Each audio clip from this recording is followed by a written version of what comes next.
მოგესალმებით მეგობრებო, დღეს მინდა რომ ვილაპარაკო სიტკომზე, ანუ სიტუაციურ კომედიაზე, ვილაპარაკო სიტკომის სტრუქტურაზე და მის ქვეჟანრებზე. პირველ რიგში უნდა ვთქვათ ის, რომ ქრონომეტრაჟი სიტკომის არის დაახლოებით 22 წუთი. შედგება 3 აქტისგან, იგულისხმება თითოეული სერია. ოღონდ აი აქ თითოეული აქტის წუთები არის გაცილებით პირობითი. პირველი აქტი გრძელდება 1-დან 5 წუთამდე. ანუ შეგიძლიათ რომ 1 წუთიანი იყოს, შეგიძლიათ 5 წუთიანი იყოს, 3 წუთიანი, შეგიძლიათ 7 წუთიანიც გააკეთოთ და რა ხდება პირველ აქტში. მოყვავს ჩვენი გმირები, ვაცნობთ გარემოს და ნახეთ ეს ეხება აი ეს მაგალითად სულ პირველ სერიაში პილოტში ხო სულ თავიდან ვეცნობით ხოლმე გმირებს, მაგრამ ამას გარდა ყოველ სერიაში თავიდან ხო არ ვეცნობით გმირებს. ამ შემთხვევაში ხდება კონკრეტული სიტუაციის წარმოჩენა, რაშიც მერე განვითარდება მოქმედება იმ კონკრეტულ სერიაში. ასევე პირველ აქტში, ანუ ჯერ ხდება ამ სიტუაციის და გმირების წარმოჩენა, ხდება ინციდენტი, რომელზეც მე უკვე ვისაუბრე რა არის და იწყება კონფლიქტი. აქ მთავრდება პირველი აქტი. მეორე აქტი გრძელდება დაახლოებით 8-დან 13 წუთამდე და მეორე აქტში, ანუ გაუგებრობებია, დაბრკოლებებია, კონფლიქტის მიმდინარეობა, ასე ვთქვათ. და რაც შეეხება მესამე აქტს, მესამე აქტის არის დაახლოებით 5-დან 8 წუთამდე ესე მოცემული. ანუ ამას მერე თქვენ გადაანაწილებთ იმის მიხედვით, როგორც მოგთხოვთ სიუჟეტი. და მესამე აქტში გვაქვს კონფლიქტის გადაწყვეტა. აი მაგალითად, მინდა რომ კარგად აღვიქვათ, რა შეიძლება იყოს მაგალითად ინციდენტი სიტკომში, ან რა შეიძლება იყოს კონფლიქტი და გაუგებრობა სიტკომში. თუ გახსოვთ, დარწმუნებული ვარ, რომ ბევრს გექნებათ ნანახი ფრენდსი, ეს საკულტო სერიალი, საკულტო სიტკომი, რომელიც ჩემი ფავორიტი სიტკომიც არის.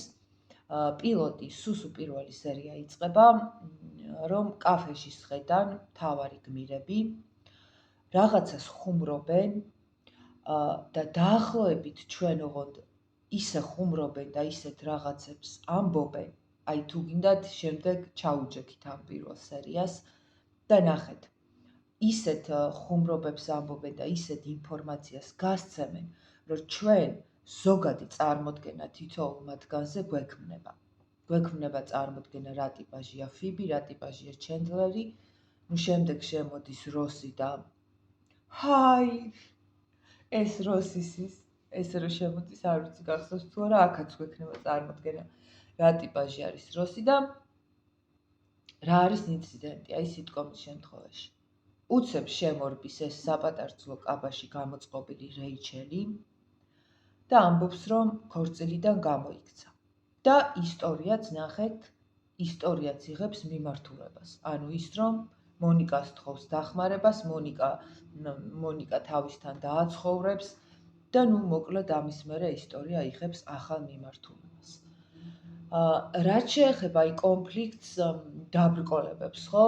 აი იგივე ფრენდსიდან რო ვთქვათ, აი ერთ-ერთი სერია არის ეხლა რაც გამახსენდა, როსი რომ ტყავის შარვალს იყიდის და აწყდება დაბრკოლებას იმას, რომ ჯერ ჩენდლერი დასცინებს, მერე ამ შარვალს ჩაიცვამს პაემანზე იმ გოგოსთან და შემდეგ ხდება ის, რომ საპირფარეშოში რო შევა და შარვალს ჩაიწევს, უკან ვეღარ იწევს.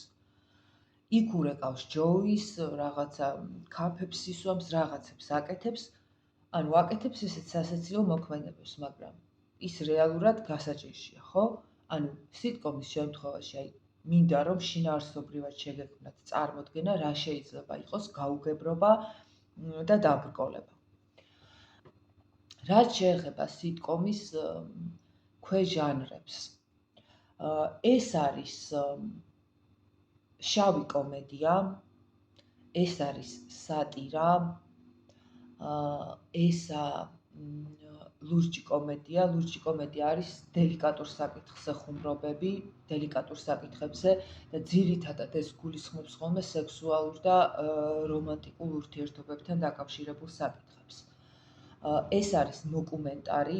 დოკუმენტარი არის მხატვრულის და დოკუმენტურის გაერთიანება. აი ორივეს ელემენტები. აი მაგალითად ოფისი, რომელიც ასევე ჩემი ერთ-ერთი ფავორიტი სიტკომია. ოფისი არის დოკუმენტარი. ოფისი არის, შავი კომედიაც, ოფისი არის, მე მგონი, ყველაფერი, რაც არის სიტკომის ქვეჟარებში, ყველაფერს აერთიანებს.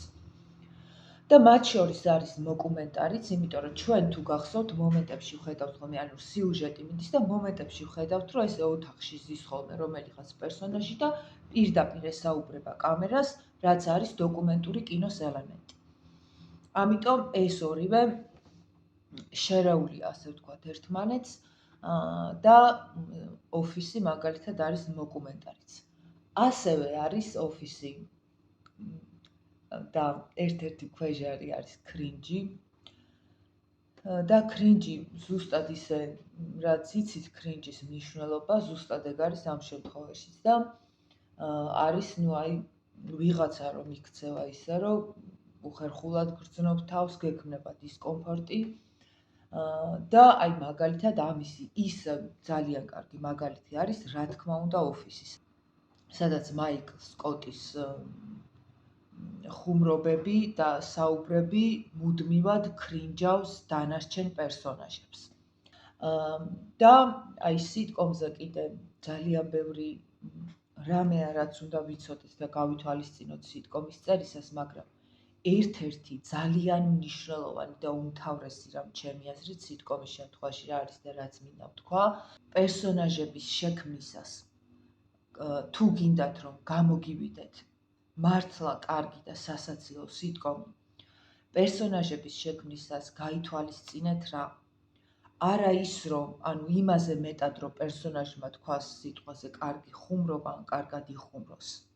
ამაზე გაცილებით მნიშვნელოვანი იმისთვის, რომ შექმნა რეალურად სასაცილო და მართლა კარგი სიტკომი არის ის, რომ კარგად მოიფიქრო პერსონაჟების ხასიათები, პერსონაჟების ფსიქოტიპები, პერსონაჟების ფსიქოლოგია.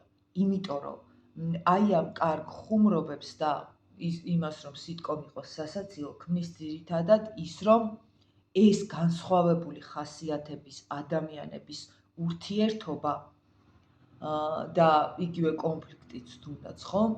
ქმნის იმას, რომ სიტკომი იყოს ძალიან სასაცილო. ამიტომ მთავარი არის, რომ პერსონაჟის ტიპაჟი, პერსონაჟის ხასიათი მოიფიქროთ კარგად. მაგალითად, იგივე ოფისიდან დუაიტ შრუტი, ხო?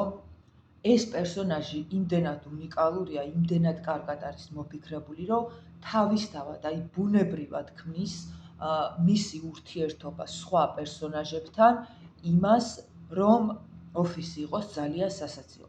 ეხლა ოფისი იმდენად კარგი სიტკომი არის, რომ ყველა პერსონაჟი ძალიან კარგად არის მართლა მოფიქრებული, მაგრამ დუაიტ შრუტი ნამდვილად გამოირჩევა თავისი ხასიათით.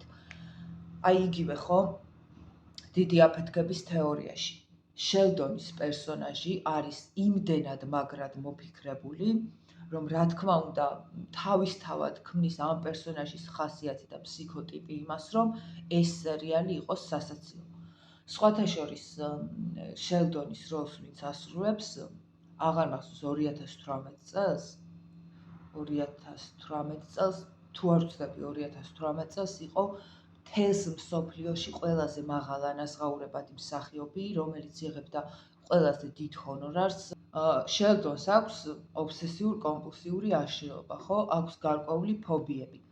და რა მაგრად იმუშავა კომიკური თვალსაზრისით, სხვათა შორის ეს ფობიების მოფიქრება კარგად მუშაობს ხოლმე. მიუხედავად იმისა, რომ რეალურად ობსესიურ-კომპულსიური აშლილობა არის ურთულესი მდგომარეობა და ადამიანს უწევს ძალიან დიდი სირთულეების გავლა, დიდი აფეთქების თეორიაში ეს არის ძალიან კომიკურად წარმოჩენილი და ძალიან საინტერესოს ხდის შელდონის პერსონაჟს. ამიტომ აი ეს გახსოვდეთ, რომ იმისთვის, რომ თქვენი სიტკომი იყოს სასაცილო და ხარისხიანი, თავარი ის ანუ იმაზე მნიშვნელოვანი რომ მოიფიქროთ რაღაც კარგი ხუმრობა არის ის რომ მოიფიქროთ, კარგად მოიფიქროთ თითოეული პერსონაჟის ხასიათი. და შემდეგ ამ პერსონაჟების ურთიერთობა თავისთავად მოგცემთ იმას, რომ თქვენი სიტკომი იყოს ძალიან სასაცილო. კარგით, დაგემშვიდობებით, გამოიწერეთ ჩვენი არხი და თუ ვიდეო მოგეწონათ, დაალაიქეთ.